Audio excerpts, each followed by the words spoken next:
चलिए, तो देखिए स्टूडेंट्स, कल हमने स्पेस हमारी जो टेक्नोलॉजी उसको शुरू किया था और उसके अंदर हमने क्या क्या चीज़ें पढ़ी हैं भाई। स्पेस टेक्नोलॉजी के अंदर हमने कल की डेट में जो पढ़ा था वो पढ़ी थी उसकी हिस्ट्री।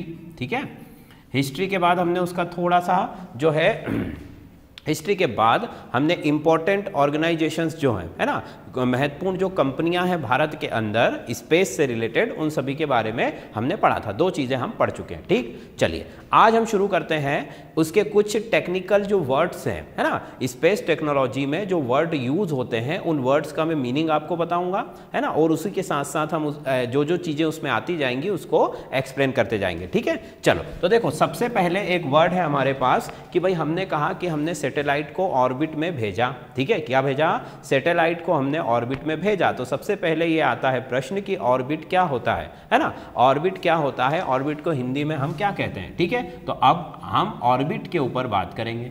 ऑर्बिट को हिंदी में कहते हैं कक्ष, ठीक है, या फिर इसे हम कक्षा भी कह देते हैं। ठीक है, कक्ष या कक्षा, जनरली इसको हम कक्षा ही कहते हैं। ऑर्बिट का हिंदी मतलब होता है कक्षा। क्या होता है भाई कक्षा का मतलब? देखो, हमें पता है कि अर्थ जो है हमारा एक प्लेनेट जो है, इसका ग्रेविटेशनल फोर्स है जो हर व्यक्ति को, हर वस्तु को इस प्लेनेट के ऊपर खींच करके रखता है। ठीक है, अगर ग्रेविटेशनल फोर्स नहीं होगा तो क्या होगा, हम लोग सभी आसमान में मतलब बाहर की तरफ निकल जाएंगे, स्पेस की तरफ चले जाएंगे। अब ये जो ऑर्बिट है हमारा अर्थ का, ये जो अर्थ का ग्रेविटेशनल फोर्स है यही हमें अर्थ पर बनाए रखता है। इतनी बात सबको समझ में आती है। ठीक, चलो अब ऑर्बिट क्या होता है। तो देखो, ये जो ग्रेविटेशनल फोर्स है अर्थ का, इसकी भी एक लिमिटेशन है, एक निश्चित दूरी तक।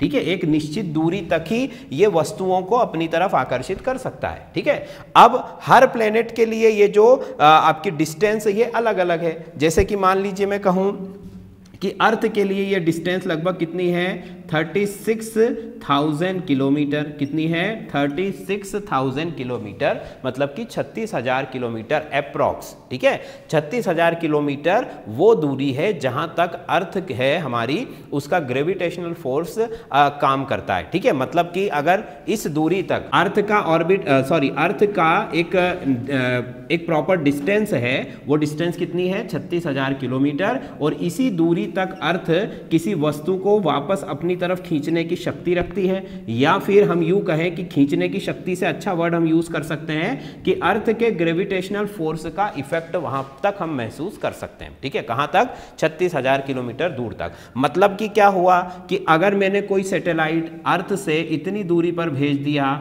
जो इस 36,000 से भी ज्यादा हो, मतलब मान लो मैंने 37,000 किलोमीटर की डिस्टेंस पर कोई सैटेलाइट भेज दिया। अब उस सैटेलाइट पर अर्थ का कोई भी कंट्रोल नहीं है, क्योंकि वो उसके ग्रेविटेशनल फोर्स से क्या है? बाहर है, और इसीलिए वो सैटेलाइट अर्थ का चक्कर लगाए ये जरूरी नहीं है ना, क्योंकि अर्थ का उस पर कोई कंट्रोल है क्या? नहीं है। चलो ठीक है, इतनी चीज समझ में आ गई। ठीक, अब देखो दूसरी चीज देखो कि अगर हम कहें कि भाई ग्रेविटेशनल फोर्स जो है उसका इफेक्ट यहाँ तक है, तो क्या इसका मतलब ये होगा कि अगर यहाँ पर जो सैटेलाइट है उसको भी अर्थ अपनी तरफ खींच सकती है और उसको नीचे गिरा सकती है? मतलब कि भाई जैसे जनरली हम क्या होता है, कोई भी चीज़ ऊपर फेंकते हैं तो वो नीचे आ जाती है।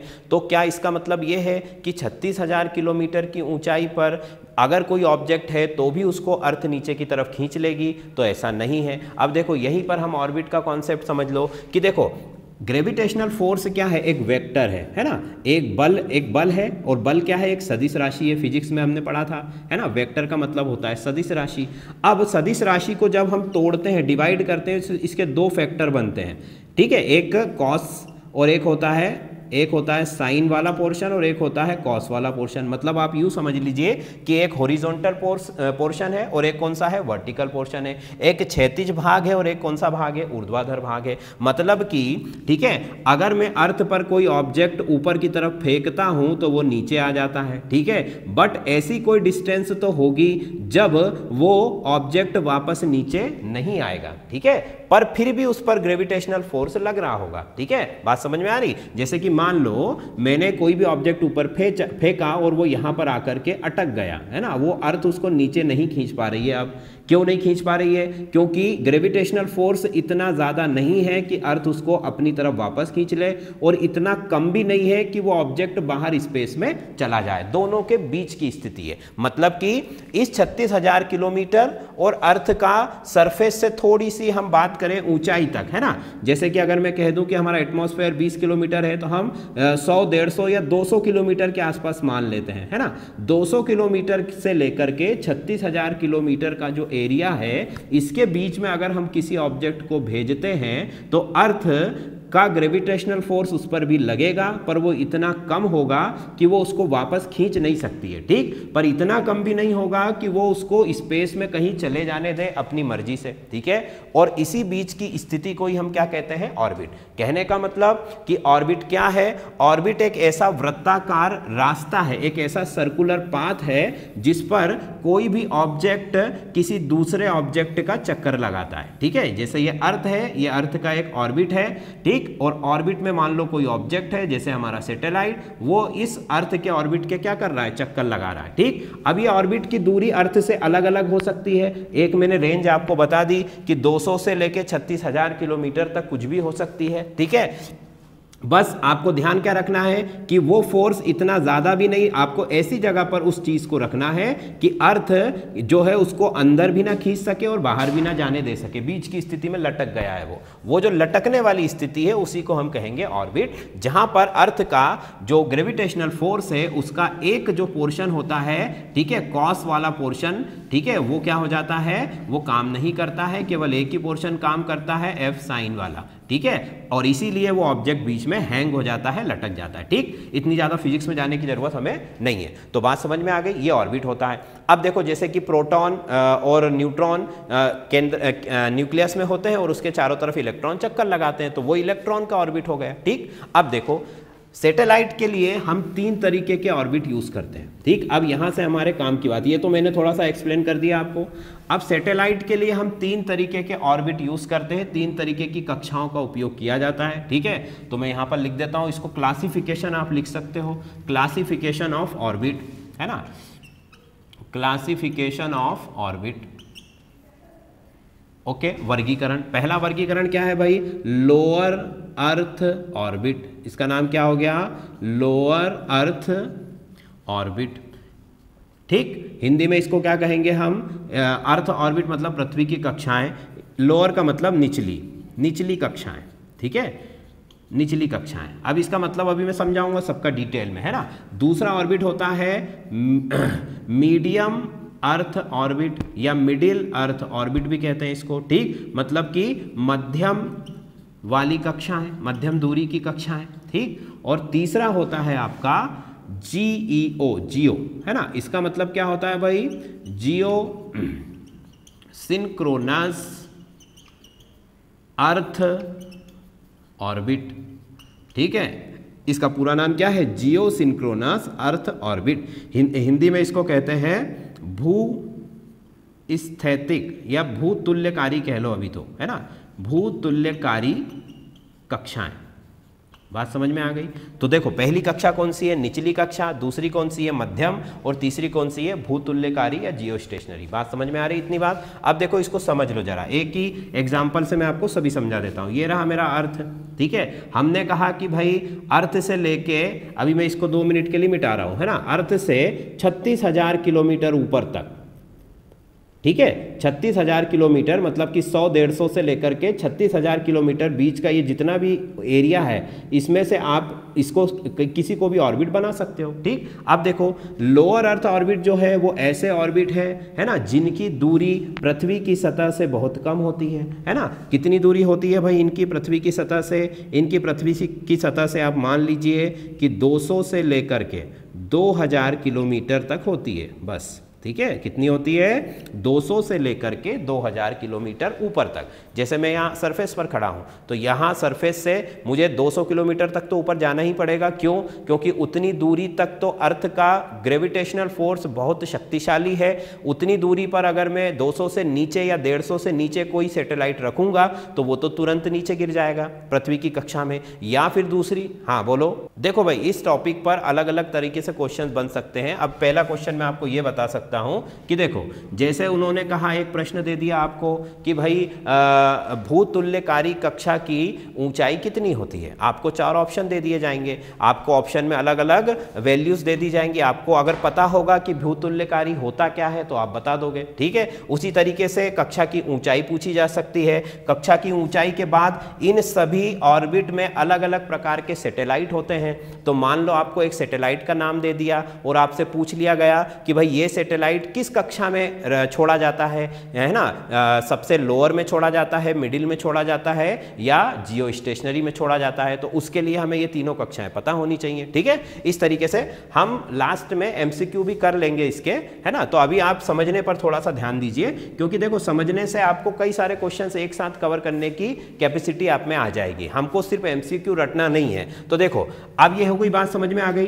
अब लोअर अर्थ ऑर्बिट की मैंने बता दिया कि 200 से लेकर 2000 किलोमीटर, क्योंकि अगर मैं 200 से या 150 से कम दूरी रखूंगा तो या तो वो सैटेलाइट अर्थ पर गिर जाएगी या फिर उसको बहुत तेजी से घूमना पड़ेगा, ठीक है। बहुत तेजी से घूमना पड़ेगा, जिसकी वजह से हमारे वो काम की नहीं रहेगी। भाई इतनी तेजी से वो घूमेगी तो उसके सिग्नल से लेकर के सारी जो टेक्नोलॉजिकल प्रॉब्लम्स है उनमें और ज्यादा कॉम्प्लिकेशंस आने लगेंगे। इसलिए कम से कम आपको कितनी दूरी रखना है? 200, और इसमें ज्यादा से ज्यादा कितनी हो सकती है? 2000। किसके अंदर? लियो, है ना। इसको लियो, मियो और जियो ऐसे भी आप पढ़ सकते हो। मतलब कि धरती की सतह से, है ना, 200 किलोमीटर की ऊंचाई तक आप जाइए और वहां से फिर 2000 किलोमीटर, ये जो रेंज है ये किसके लिए है? ये आपकी है लियो के लिए, मतलब कि लोअर अर्थ ऑर्बिट इनको कहा जाता है, ठीक है। ये तो दूरी हो गई। अब इसकी दूरी सुनो, इसकी दूरी क्या है भाई? इसकी दूरी 200 से लेकर 2000 किलोमीटर तो ये हो ही चुका है। इसके बाद 8000 से लेकर के, ठीक है, 8000 किलोमीटर से लेकर 20000 किलोमीटर तक की जो रेंज है वो किसके लिए है? वो मियो के लिए है, ठीक है। मियो मतलब कि आपका मिडिल अर्थ ऑर्बिट, ठीक। अब आप कहोगे कि सर 2000 से लेकर 8000 तक की जो दूरी है वो किस काम आएगी, ठीक है। देखो 200 से लेकर 2000, फिर 8000 से लेकर 20000, और ये बीच का जो गैप इन्होंने दिया है, अगर इस गैप में मैं किसी सैटेलाइट को भेजता हूं तो देखो उससे मेरे जो फंक्शंस है वो काफी इफेक्ट होंगे। मतलब ना तो वो मिडिल अर्थ होगा, ना ही वो लोअर अर्थ ऑर्बिट होगा। मतलब कि ना तो मैं उससे ये वाले काम ले सकूंगा, ना ही मैं उससे ये वाले काम ले सकूंगा। दूरी का क्या प्रभाव पड़ता है ये अभी आपको आगे समझ में आ जाएगा, ठीक। इसीलिए या तो मैं उसको यहां पे रखूंगा या क्या करूंगा? यहां पे रखूंगा। बीच का ये जो गैप है उसमें मैं उसे रखने से बचूंगा, क्योंकि अगर वो उसमें जाता है तो जिस पर्पस के लिए उसको भेजा गया है वो पर्पस वो पूरा नहीं कर पाएगा। रखने को आप यहां भी रख सकते हो, ठीक है। 200 से लेकर 36000 किलोमीटर तक आप कहीं पर कोई भी सैटेलाइट रख सकते हो, पर फिर वो काम किस तरीके से करेगा उसमें आपको बहुत ज्यादा कॉम्प्लिकेशंस आएंगे, ठीक। तो इसकी दूरी कितनी हो गई भाई? 8000 से लेके 20000। और इसी तरीके से जियो सिंक्रोनस जो है हमारा कहां तक जाएगा? 36000 किलोमीटर तक। कहां तक जाएगा? 36000 किलोमीटर, ठीक। ये लगभग आपका 25000 किलोमीटर से लेकर के 36000 किलोमीटर की इसकी रेंज है, ठीक। जनरली तो ये इसी के आसपास रहता है, बस 100 किलोमीटर का भले डिफरेंस होता है, पर फिर भी मैंने आपको एक रेंज दे दी 36000 किलोमीटर, क्योंकि इसकी दूरी का बहुत ज्यादा प्रभाव पड़ता है सैटेलाइट के ऊपर। इतनी बात सबको समझ में आ गई। अब देखो जरा दूरी का कैसे प्रभाव पड़ेगा वो समझाता हूं। मान लो ये अर्थ है, अर्थ पर एक सैटेलाइट है, ये 200 किलोमीटर की दूरी पर घूम रहा है ना। इसकी ऊंचाई कितनी है? 200 किलोमीटर। अब इसकी ऊंचाई अगर कम है तो ये तेजी से पृथ्वी के चक्कर लगाएगा कि लगाएगा? भाई जैसे सूरज से सबसे पास में कौन सा प्लेनेट है? सबसे पास में बुध है, फिर उसके बाद शुक्र है, पृथ्वी है। तो बुध बहुत तेजी से सूरज का एक चक्कर लगा लेगा, है ना। शुक्र जो है वो उससे थोड़ा सा टाइम लेगा, फिर अर्थ और ज़्यादा टाइम लेगी, और जैसे जैसे आप दूर जाओगे तो आप देखोगे कि बाहर वाले जो प्लेनेट है सोलर सिस्टम के, वो तो कई सालों में सूरज का एक चक्कर लगाते हैं, लगाते कि नहीं लगाते हैं। तो सेम टू सेम वही केस यहाँ पर भी है, पृथ्वी से जितना पास होगा वो उतनी तेजी से चक्कर लगाएगा। चलो ठीक है, मान लिया तेजी से चक्कर, तो इनका जो टाइमिंग होता है, मतलब एक चक्कर लगाने का समय होता है, वो कितना होता है, वो मात्र 1.5 घंटे से लेकर 3 घंटे तक का होता है। कितना होता है, 1.5 घंटे से लेकर 3 घंटे, यहां पर लिख देता हूं मैं, 1.5 घंटे से 3 घंटे, ठीक है। मतलब कि इतने टाइम में ये पृथ्वी का एक चक्कर लगा लेगा, ठीक है। मतलब बहुत तेजी से काम ये कर रहा है। मतलब कि अगर यहाँ पर मुझे कोई सैटेलाइट रखना है तो वो सैटेलाइट बहुत तेजी से घूमेगा और दिन भर में पूरी पृथ्वी के कम से कम 15 से 18 चक्कर वो लगा चुका होगा, ठीक। अब इसकी बात करो, इसका टाइमिंग पीरियड क्या है, जैसे ही इसकी दूरी बढ़ी, ये 200 से लेकर के अब क्या 1000 से 20,000, तो इसका टाइम क्या हो जाएगा, कम हो जाए, बढ़ जाएगा टाइम। तो इसका जो टाइम पीरियड है वो कितना है, लिखो जरा, इसका टाइम पीरियड है 8 से लेकर के 12 घंटे, है ना। ये डिपेंड करता है कि आप सैटेलाइट को कितनी ऊंचाई पर रखते हो, और सैटेलाइट में बहुत सारी चीज़ें इस पर डिपेंड करती है, ठीक। पर 8 से लेके 12 या 15 घंटे भी हो सकता है, उससे ज़्यादा ये नहीं जाएगा। क्यों नहीं जाएगा, क्योंकि 24 घंटे वाले तो यही सैटेलाइट होते हैं। तो 8 से लेके 12, और 12 ही नहीं बल्कि और कम भी आप इसमें रख सकते हो, 10 इसको मान के चलो, 8 से लेकर 10 घंटे, बस इससे ज़्यादा ये नहीं जाएगा, 8 से 10 घंटे। और जनरली इनकी जो रेंज है वो 6-7 घंटे के आसपास की होती है, ठीक। मतलब कि 6 या 8 घंटे में ये पूरा एक चक्कर पृथ्वी का लगा लेगा। तो भाई ये इस सैटेलाइट को, इस ऑर्बिट के सैटेलाइट को मैं दूसरे फंक्शन दूंगा, इस ऑर्बिट के सैटेलाइट से मैं दूसरे काम करवाऊंगा। और जियो स्टेशनरी क्या है, जियो स्टेशनरी या जो ऑर्बिट 36,000 किलोमीटर ऊपर है, वो पृथ्वी का एक चक्कर लगाने में कितना समय लेगा बताओ जरा। हाँ, 24 आवर्स। कितने लेगा, 24 आवर्स। भाई इस ऊंचाई पर रखने का यही तो उद्देश्य है कि 24 घंटे में ये एक चक्कर लगाएगा। मतलब कि क्या होगा कि ये जो सैटेलाइट है मेरा, ये पृथ्वी के साथ साथ चलेगा। कैसे चलेगा, साथ साथ। मान लो यहाँ पर मैं खड़ा हूँ, ठीक है, इस जगह पर मुझे ये सैटेलाइट दिख रहा है। अब पृथ्वी भी घूम रही है, सैटेलाइट भी घूम रहा है, पर दोनों के घूमने की गति कैसी है, एक जैसी है ना। पृथ्वी 24 घंटे में एक बार घूमेगी, यहाँ पर भी ये 24 घंटे में एक बार घूमेगा। मतलब अगर हम कहें कि अर्थ के रिस्पेक्ट में इस सैटेलाइट का जो लोकेशन है वो हमेशा कैसा रहेगा, एक ही रहेगा, ठीक। मतलब कि वो सैटेलाइट मुझे ऐसा लगेगा कि वो वहीं पर रुका हुआ है, वो कहीं चल नहीं रहा है, कहीं घूम नहीं रहा है, ठीक है। यही कारण है कि इसे कौन सा ऑर्बिट कहा जाता है, जियोसिंक्रोनस, है ना। इसके अंदर 2-3 और टाइप होते हैं, मैं अभी आगे आपको बताऊंगा। बात समझ में आ गई। तो इसमें लिए 1.5 से 3 घंटे, इसमें लिए 6 से 8 घंटे या 10 घंटे, और इसमें कितना लिया, 24 घंटे। पूरा पृथ्वी के साथ कदम से कदम मिला करके वो चल रहा है। इतनी बात समझ में आ गई। चलो आगे चलो, फटाफट बता देता हूं मैं आगे की चीज़ें। अब देखो लोअर अर्थ ऑर्बिट में मैं कौन कौन से सैटेलाइट रख सकता हूं या किस तरीके के सैटेलाइट रख सकता हूं, ठीक। तो देखो लोअर अर्थ ऑर्बिट जो है, इसको जनरली हम क्या कहते हैं, इसके अंदर पोलर सैटेलाइट रखे जाते हैं। क्या रखे जाते हैं, पोलर सैटेलाइट, मतलब कि ध्रुवीय उपग्रह। कौन से उपग्रह, ध्रुवीय उपग्रह। अब ध्रुवीय उपग्रह क्या होते हैं, चलो उसको बताने से पहले मैं इन ऑर्बिट्स की आपको स्थिति भी बता देता हूं, है ना। जैसे मान लो ये पृथ्वी है, तो ये दोनों जो ऑर्बिट है आपके, है ना, ये किस तरीके से होते हैं पृथ्वी के, ये चारों तरफ पृथ्वी में इस तरीके से घूमेंगे, मतलब वर्टिकली घूमेंगे। बात समझ में आ रही। जो हमारे ध्रुव है, जो हमारे पोल्स हैं, उन पोल्स के ऊपर से ये राउंड लगाएंगे इस तरीके से, है ना, मतलब कि खड़े राउंड लगाएंगे, ठीक। वर्टिकली ये चारों तरफ घूमेंगे। और ये वाला जो ऑर्बिट है ये किस तरीके का होता है भाई, ये जो है ये इस तरीके का ऑर्बिट होता है, ठीक है। मतलब कि ये आपका जो सैटेलाइट है वो पृथ्वी के जो आपकी इक्वेटर है, भूमध्य रेखा है, उसके समानांतर चलेगा, है ना, उसके पैरेलल चलेगा, उसके सापेक्ष चलेगा। बात समझ में आ गई। मतलब कि ये ऑर्बिट इस तरीके से होते हैं और ये ऑर्बिट इस तरीके से होते हैं। बात समझ में आ गई, ठीक। चलो आगे चलो। तो देखो इस ऑर्बिट का नाम क्या है? पोलर सैटेलाइट या पोलर ऑर्बिट भी इसको कहते हैं। इसका एक और नाम है ना। इन दोनों में ही पोलर सैटेलाइट को हम रख सकते हैं। ठीक, देखो अब पोलर सैटेलाइट को क्यों रख सकते हैं? पोलर सैटेलाइट्स क्या होते हैं? पहली चीज, पोलर सैटेलाइट वो सैटेलाइट जो पोलर ऑर्बिट में घूम रहे हैं। ठीक, दूसरी चीज, पोलर सैटेलाइट क्या करते हैं? पोलर सैटेलाइट का काम होता है जासूसी करना। ठीक है, क्या करना? जासूसी, मतलब स्पाई के लिए होते हैं वो। दूसरा काम है उनका कि अगर आपको कहीं पर निगरानी रखनी है, या उसी को हम जासूसी भी कह सकते हैं। ठीक है, मतलब कि कहने का कि मिलिट्री के जितने भी आपके ऑपरेटर्स हैं, है ना, मान लीजिए कि आपको जीपीएस लगाना है, नेविगेशंस वगैरह के लिए यूज़ करना है, तो आप सैटेलाइट को कहाँ पर रखोगे? मियो के अंदर। ठीक, और फास्ट आपको डाटा कलेक्ट करना है तो आप सैटेलाइट को कहाँ रखोगे? पोलर सैटेलाइट के अंदर, है ना। अभी एक एक करके मैं इन सारे सैटेलाइट्स के टाइप भी आपको बताऊंगा। पहले अपन इसको खत्म कर लेते हैं। ठीक है, अब देखो आगे क्या और कह रहा है। इतनी चीज समझ में आ गई।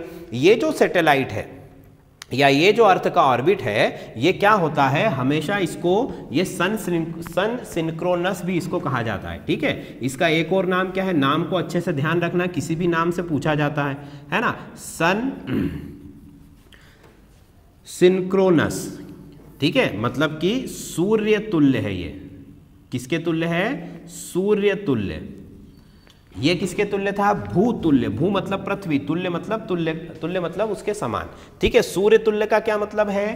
कि अगर ये सैटेलाइट घूम रहा है पृथ्वी के चारों तरफ, है ना, तो इस सैटेलाइट में कभी भी आपको सूर्य इसके हमेशा सामने रहेगा। मतलब ये कभी अंधेरे वाले पोर्शन में नहीं जाएगा पृथ्वी के। ठीक है, मतलब कि ये तो भाई देखो, सूरज यहाँ से आ रहा है और ये सैटेलाइट ऐसे घूम रहा है, तो पृथ्वी के पीछे तो ये जाएगा ही नहीं। मतलब इस सैटेलाइट पर अगर कोई व्यक्ति है तो उसको 24 घंटे सूरज दिखाई देगा। वो कभी सूरज वहाँ से डूबता हुआ उसको दिखाई नहीं देगा, या उसके लिए वहाँ पर रात नहीं होगी। बात समझ में आ गई? रात किसके लिए होगी?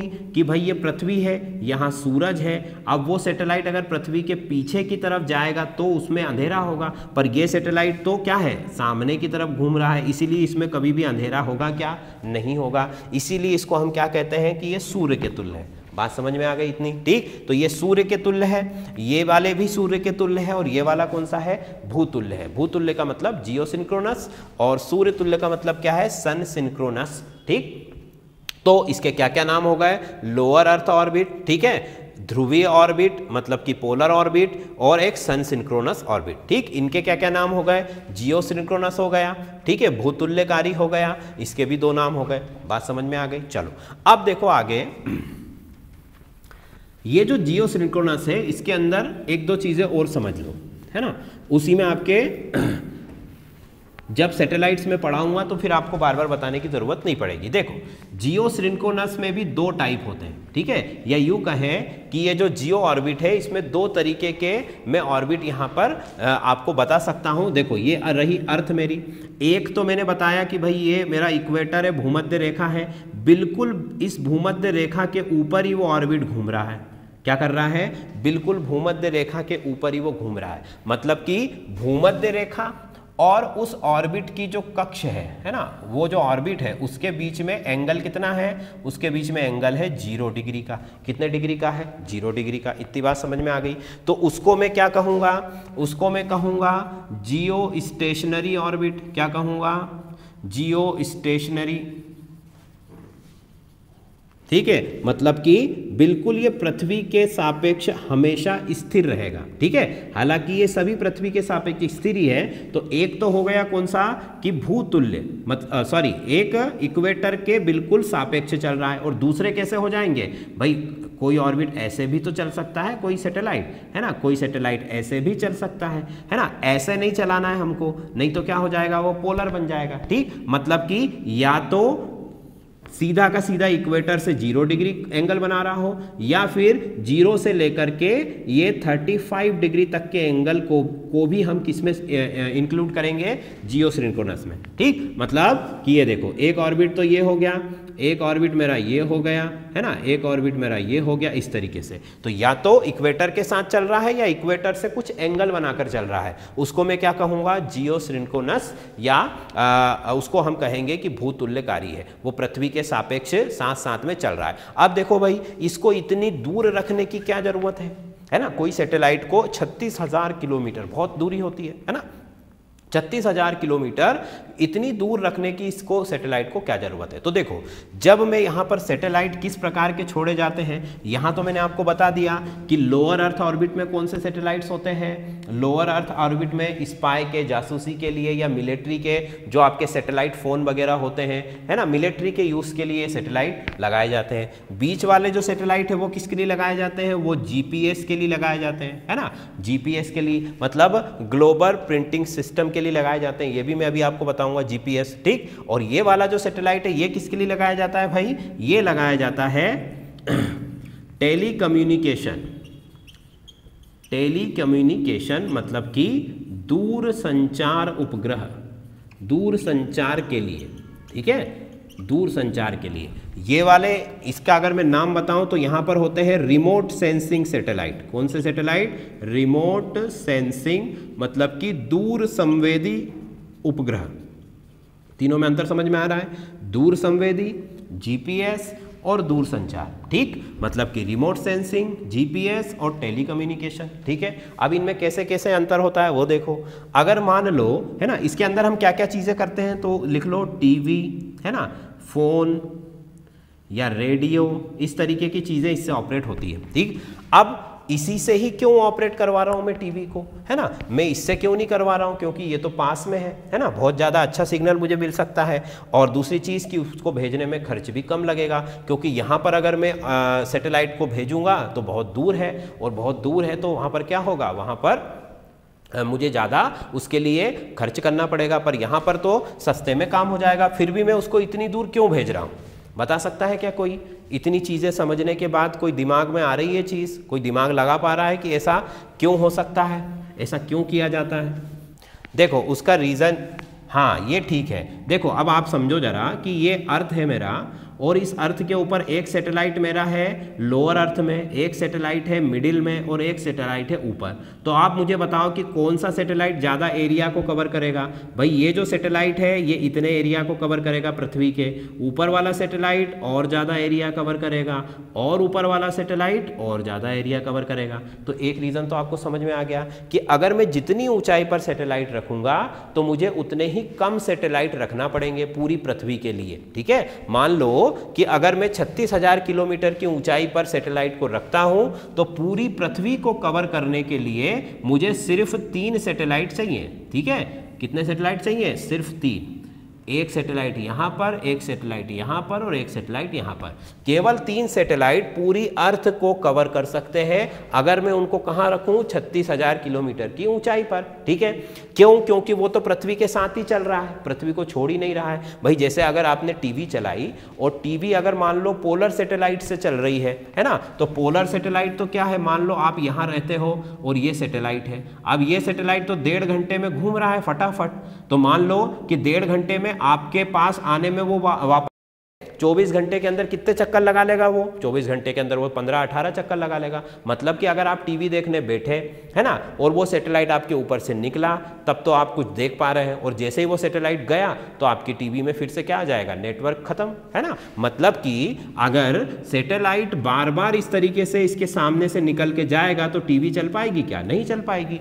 फोन चल पाएगा क्या? नहीं चल पाएगा। भाई आपने फोन लगाया, उस सैटेलाइट को सिग्नल गया, अब वो सैटेलाइट वहाँ है ही नहीं, वो तो यहाँ पर था उस समय जब आपने फ़ोन लगाया, तो वो सिग्नल आपका जाएगा कहाँ? वो तो बेकार हो गया, मतलब आपका फ़ोन कनेक्ट नहीं हो पाएगा। तो हमें क्या चाहिए भाई? हम तो कोई टाइम देखकर या ऊपर सैटेलाइट है या नहीं ये देखकर तो फ़ोन या टीवी चालू नहीं करते हैं। भाई हमारी जब इच्छा होगी तब हम फ़ोन लगाएंगे, हमारी जब इच्छा होगी जब हम टीवी चलाएंगे। तो इसलिए फिर कौन से सैटेलाइट बनाए गए? जियो सैटेलाइट। ये सैटेलाइट क्या कर रहे हैं? ये हमेशा आपके ऊपर ही है ना, आपको छोड़कर जाने वाला है क्या? नहीं है। इन्होंने 3 सैटेलाइट लगा दिए और पूरी अर्थ को कवर कर लिया। अब मान लो एक चैनल है कोई सा भी XYZ, उस पर कोई प्रोग्राम आ रहा है तो वो प्रोग्राम सारे अर्थ पर कहीं पर भी आप देख सकते हो। क्यों?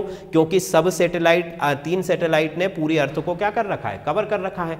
कहीं पर कोई मैच चल रहा है लाइव तो उसका हम डायरेक्ट टेलीकास्ट देख सकते हैं। क्यों? क्योंकि हमारे पास ऐसा सैटेलाइट है जो हमेशा हमारे ऊपर है, हमेशा हमारे साथ चल रहा है। ठीक, आप कभी भी फोन लगा सकते हो क्योंकि सैटेलाइट हमेशा आपको यही मिलेगा, चाहे आप दिन में लगाओ रात में लगाओ, दुनिया में कहीं भी जाकर कहीं से भी फोन लगाओ। ये कॉन्सेप्ट समझ में आ रहा है? तो इसीलिए टेलीकम्युनिकेशन सैटेलाइट की दूरी इतनी ज़्यादा क्यों रखी जाती है? 2 वजह से। एक तो जितनी ऊपर वो होगा उतना ज़्यादा एरिया कवर करेगा, पहली चीज़। दूसरी चीज़ कि वो हमेशा आपको वहीं पर मिलेगा, हमेशा आपके लिए वो अवेलेबल रहेगा। आप जब भी चाहो फ़ोन लगा सकते हो, टीवी चला सकते हो, किसी से भी बात कर सकते हो। बात समझ में आ गई? और पोलर सैटेलाइट ये काम कर सकता है क्या? नहीं कर सकता है। इसीलिए इसका डिस्टेंस जो है इतना ज़्यादा रखा जाता है। ठीक, इतनी बात समझ में आ गई सबको? चलो आगे चलते हैं थोड़ा सा। तो देखो कुछ सैटेलाइट्स के मैं नाम आपको बता देता हूँ, है ना, कि सैटेलाइट्स कौन से ऑर्बिट में कौन कौन से सैटेलाइट हैं हमारे पास। ठीक है, तो सबसे पहले लिखो कि जो आपकी जियो स्टेशनरी ऑर्बिट्स हैं, मतलब जियो ऑर्बिट्स हैं, उनमें कौन कौन से सैटेलाइट हैं। ठीक है, ये रहा हमारा जियो स्टेशनरी ऑर्बिट। इस ऑर्बिट में देखो कौन कौन से सैटेलाइट्स घूम रहे हैं इस समय। तो लिखो इनसैट वाली सीरीज के जितने भी सैटेलाइट हैं वो सब इसके अंदर घूम रहे हैं। ठीक है, उसके बाद जी सेट वाले जितने सैटेलाइट हैं वो भी सभी इसके अंदर हैं, इनसेट जी सेट। ठीक, इसके अलावा भी इसमें सैटेलाइट्स है ना, इनसेट और जी सेट, ये दोनों क्या है, देखो इनसेट के अलावा इसमें IR देखो पहले तो ये समझो इनसेट है क्या, Indian national satellite. Clear?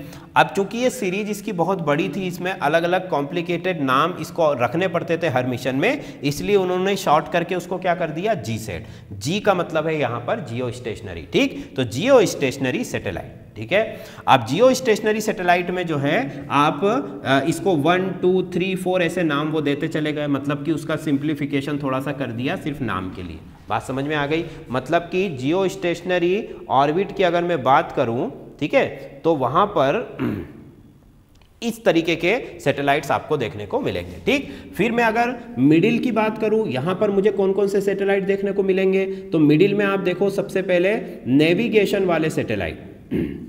Navigation का मतलब जीपीएस। जीपीएस का मतलब क्या होता है बताओ तो जरा, कोई शॉर्ट में फटाफट एक लाइन में। जीपीएस क्या करता है? हाँ, लोकेशन ट्रेस करता है। ठीक है, क्या करता है? लोकेशन ट्रेस करता है ना। इसको पहले ग्राउंड फिंगर प्रिंटिंग टेक्नोलॉजी के थ्रू भी आप समझ सकते हो। मतलब कि अगर मैं यहाँ पर हूँ तो मेरी लोकेशन जो है सैटेलाइट के थ्रू आप क्या कर सकते हो, पता कर सकते हो। मेरे फ़ोन की लोकेशन, किसी जगह की लोकेशन, है ना, इस तरीके से कोई कोऑर्डिनेट्स आप दे सकते हो। तो हम क्या करते हैं कि सैटेलाइट पिक्चर्स लेता है लगातार चीज़ों की, ज़मीन की और धरती की वो तस्वीर खींच रहा है, उसमें से वो किसी भी जगह को पहचान सकता है, उसकी लोकेशन बता सकता है। ठीक, मतलब global positioning satellite system navigation है। अच्छा, इसमें भी एक खास और इंपॉर्टेंट बात है जो पूछी जाती है कि देखो जो रशिया है ना, या यूरोपियन कंट्रीज हैं या अमेरिका है, इन्होंने अपना नेविगेशन सिस्टम पूरा बनाया हुआ है और उनके नेविगेशन सिस्टम में लगभग 27 से लेके 35 तक सैटेलाइट है। कितने सैटेलाइट है? 27 से लेकर 35 तक सैटेलाइट्स है। बात समझ में आई?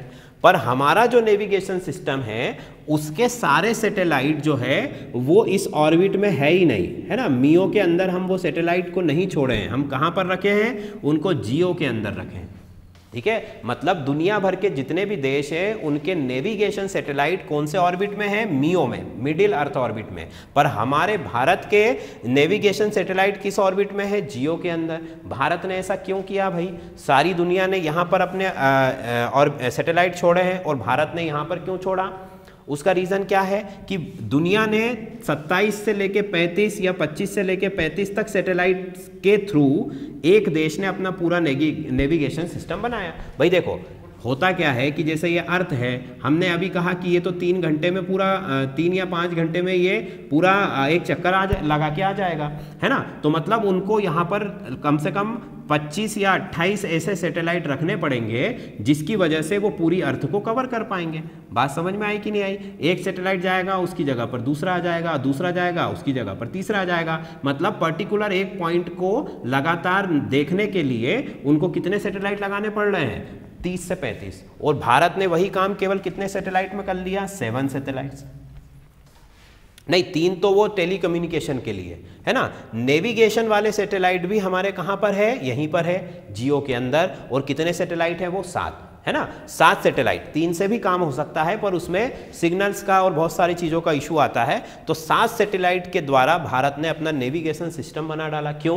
क्योंकि हमने सैटेलाइट की ऊंचाई थोड़ी ज़्यादा रख दी, जिसकी वजह से सैटेलाइट ने ज़्यादा एरिया कवर किया, और इसी वजह से हमें कम सैटेलाइट में हमारा काम हो गया। ठीक, और भारत ऐसे जुगाड़ करने के लिए जाना जाता है। आपको पता ही है कि मंगल मिशन में भी हमने यही ऐसे ही जुगाड़ करके कम से कम खर्च में पहली ही बार में मंगल के ऊपर अपना प्रोब भेज दिया था। ठीक, तो ये भी भारत का एक अचीवमेंट है कि नेविगेशन 7 सैटेलाइट का बना हुआ है सिर्फ, और कौन से ऑर्बिट में है वो? जियो ऑर्बिट में। क्लियर? चलो अब मैं बात करता हूं पोलर ऑर्बिट की, मतलब कि लोअर अर्थ ऑर्बिट। इस ऑर्बिट में कौन कौन से सैटेलाइट रखे जाते हैं? तो लिखो जरा जल्दी से। सबसे पहले तो रिमोट सेंसिंग सैटेलाइट रखे जाते हैं। कौन से सैटेलाइट रखे जाते हैं? यहां पर मैं लिख देता हूं लोअर अर्थ ऑर्बिट। पहला सैटेलाइट है मेरे पास रिमोट सेंसिंग। ठीक है, रिमोट सेंसिंग, इसको हिंदी में क्या कहते हैं? हिंदी में इसको कहते हैं दूर संवेदी उपग्रह। क्लियर? रिमोट सेंसिंग क्या होती है ये हमको अलग से पढ़ना पड़ेगा। ठीक, अभी उसको ज़्यादा डिटेल में पढ़ने की ज़रूरत नहीं है। ठीक है, दूसरा देखो, और इसमें ओशियन सेट भी रखे हुए हैं इसके अंदर। ओशियन सेट की जो सीरीज है हमारी, मतलब कि ओशियन मतलब सागर, समंदर, उसके निगरानी करने वाले सैटेलाइट्स जो हैं वो भी इसी के अंदर है। इनको पास रखने की वजह यही है कि भाई ज़्यादा से ज़्यादा अच्छी क्वालिटी के इमेजेस वहाँ से मिल सके, और जो रिजल्ट है वो आपके बहुत ज़्यादा क्लियर हो, है ना। नहीं तो क्या होगा, बहुत दूरी पर अगर है जैसे ये है, तो फिर वहाँ पर आपको कहीं ना कहीं दिक्कत आएगी। ठीक, ओशियन सेट भी सारे यहीं पर है। इसके बाद कार्टो सेट है ना, कार्टो सेट की जो सीरीज है, कार्टो का मतलब यहां पर क्या कर रही है सैटेलाइट? जासूसी के लिए। किसके लिए? जासूसी के लिए, या फिर निगरानी मतलब मॉनिटरिंग के लिए, या फिर स्पाई। तो जासूसी या निगरानी, 2 कामों के लिए कार्टो सैटेलाइट की पूरी सीरीज है हमारे पास। ठीक, इसके बाद देखो तो रिसोर्स सैटेलाइट है। कौन सा सैटेलाइट है? Resource satellite. ये क्या करते हैं भाई? ये भारत के, है ना, या पूरी दुनिया के भी कह सकते हैं हम, जनरली इनको भारत के लिए ही बनाया गया है। तो भारत के प्राकृतिक जो रिसोर्सेस है, नेचुरल रिसोर्सेस है ना, जैसे पेट्रोल है, जंगल है, पानी है, मिट्टी है, इन सभी चीज़ों की जानकारी के लिए ये सैटेलाइट अवेलेबल है, या सैटेलाइट छोड़े जाते हैं। ठीक, क्या क्या चीज़ें देख सकता है वो? सॉइल के बारे में बताएगा आपको, है ना, वाटर, ठीक है, मतलब कि बारिश के बारे में भी बता सकता है, पानी के जो संसाधन है उसके बारे में भी बता सकता है। इसके अलावा पेट्रोल है, कोयला है, वन संपदा है, जंगल है, इन सारी खनिज, है ना, मतलब कि मिनरल्स जो हैं आपके, मेटल्स, नॉन मेटल्स, जो कि हम जमीन से खोद के निकालते हैं, तो वो सैटेलाइट जो है हमको उनके बारे में जानकारी प्रदान कर सकता है। ठीक, इसके बाद देखो फ्रांस ने एक मेघा सैटेलाइट भेजा हुआ है ना। फ्रांस ने इसी ऑर्बिट में एक मेघा सैटेलाइट भेजा हुआ है, जो कि क्या करता है? भारत के मानसून की जानकारी देता है। किसकी जानकारी देता है? भारत के मानसून की। ये किसने भेजा है? फ्रांस ने भेजा है। ठीक है, फ्रांस ने ये सैटेलाइट भेजा है जो भारत के मानसून की जानकारी देता है। ठीक है, बारिश कब होने वाली है, कितनी होने वाली है। ठीक, इसके अलावा डिजास्टर मैनेजमेंट जो है, आपदा प्रबंधन के जो सैटेलाइट्स हैं भाई, ये जो सैटेलाइट हैं जो हमें बता सकते हैं कि कहीं पर बाढ़ आने वाली है, या अगर आ चुकी है तो वहाँ कितना नुकसान हुआ है ना, सुनामी का जो भी प्राकृतिक आपदाएं, आग लगी हो कहीं पर, सुनामी आई हो, इन सब के बारे में भी जानकारी दे सकते हैं। तो वो सारे सैटेलाइट भी कौन से ऑर्बिट में होंगे? लियो में होंगे, है ना, लोअर अर्थ ऑर्बिट में। बात समझ में आई? ठीक, मतलब कि प्राकृतिक संसाधन से लेकर के आपके जो है मौसम की जानकारी देने तक, है ना, ये सारे काम कहाँ से होंगे? लोअर अर्थ ऑर्बिट में प्रेजेंट रहने वाले सैटेलाइट की मदद से।